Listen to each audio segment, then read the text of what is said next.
survived since the First World War.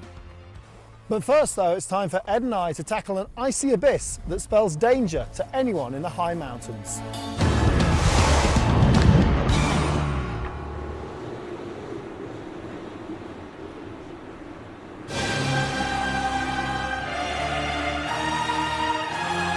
There are two words that strike fear into the heart of any off-piste skier or snowboarder. One is avalanche, and the other, crevasse. Every year, hundreds fall prey to these hidden killers. The problem is when you fall, you are compressed. Even the most experienced of mountain guides are not immune, as the geography of the glacial landscape changes on a daily basis. The glacier at the base can slide on the bedrock. The glacier flows and can jump some very big rock bar, and the crevasse is created. As one ice abyss closes, another fracture opens. Snow driven by the wind then builds up to form bridges which eventually cover the chasm, and so a potential death trap is born. The danger is that you have a weak snow bridge, isn't it? Sometimes when you arrive on the bridge, you see two crevasses, you say, oh, it's safe because there is two crevasses, but it's the same crevasse with a snow bridge, and you don't know what can happen. And according to Graham, the only way to really understand the potential threat they pose is to jump into one. And so off we set to one of the most famous glaciers in the world, on possibly the most character-building gondola ride in the world. Well, this is the cable car up to the Aiguille de Midi. It was built in 1949. It's the longest single-span cable car in the world. I'm not afraid to say that it terrifies me. It's a little steep. It's about an 800-foot drop below you, and when you get to the top, it's so steep that the cable is almost touching the back of the car. I can't believe it. I've got to do this cable car, and I've got to abseil into a crevasse. It's a bad day to be scared of heights.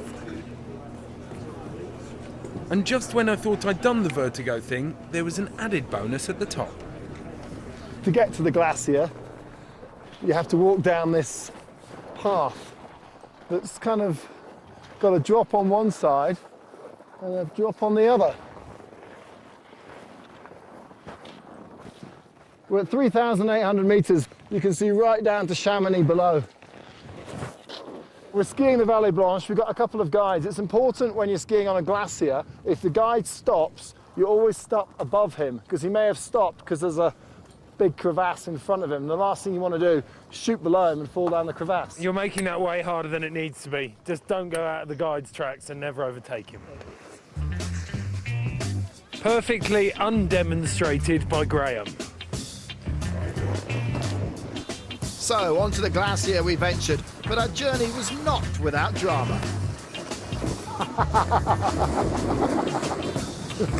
Oh look, the producer's fallen over. We've just pulled up here on the edge of a roll, and in my limited knowledge of glaciers, I think that as the glacier rolls over something, so it starts to split open and crevasses are formed. You can see this hole here, and this big hole just down there. What we're going across now is a bridge over a crevasse. I've got to say, this unnerves me. Oh, yes. How'd you fancy getting into that, Ed? Wow. Impressive from up here, but we wanted to be down there. Over to the experts. First job, we dig a quite deep hole to make the ski and make a good anchor. We call this a dead man. I put a sling around the ski and protected the edge with gloves. Next job is to dig the snow here to make the anchor pull in the right position. Then simply bury the lot in snow, and amazingly you've got one hell of an anchor. So this is ready? Ready, you can pull. Okay. I'm not Jeff Capes, but that is really, really sturdy. I'll trust my life with this. Rope secure, crampons on, and we were ready to go. You don't look that nervous about this. I'm a little nervous because I'm backing off a big cliff. When Graham says he's a little nervous, that means he's a lot. Here we go. Abseiling down a cliff can be nerve-wracking at the best of times. Yeah, this is the tricky bit. This is the overhang. You okay, Graham? Yeah, it's all good. Okay. Abseiling into a crevasse onto what is possibly an unstable ice bridge